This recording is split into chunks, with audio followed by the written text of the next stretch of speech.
ఇప్పుడు మనం పుష్పక విమానం యాన్షియంట్ ఫ్లయింగ్ టెక్నాలజీ గురించి తెలుసుకుందాం. నువ్వు ఎప్పుడైనా ఊహించావా?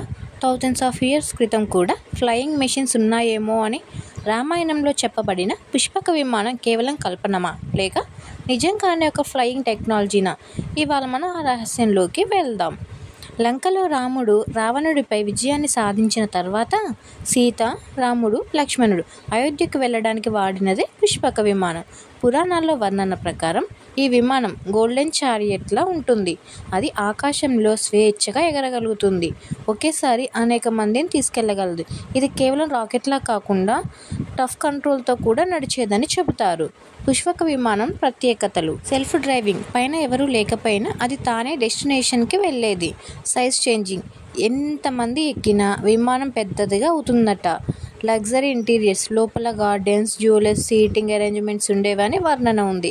ఇది మనం modern day private jet plus AI auto pilot system లాగా ఊహించుకోవచ్చు. ఇప్పుడు మనం సైన్స్ యాంగిల్లో చూసేద్దాం. పుష్పక విమానంని ఫ్యూయల్ ఏమిటితో నడిపారు? అది యాంటీ గ్రావిటీ టెక్నాలజీ వాడిందా లేక సోలార్ ఎనర్జీ లేదా న్యూక్లియర్ ఎనర్జీ సోర్స్ వాడారా?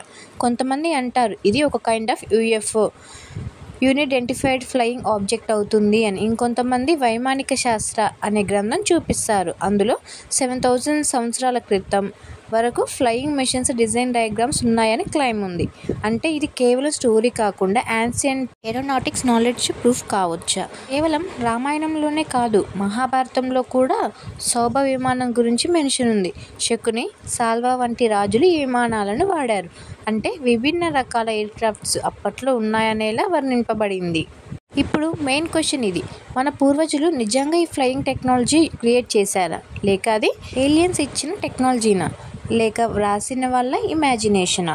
ఏది నిజమో మనకి ఇప్పటికీ పూర్తిగా తెలియదు.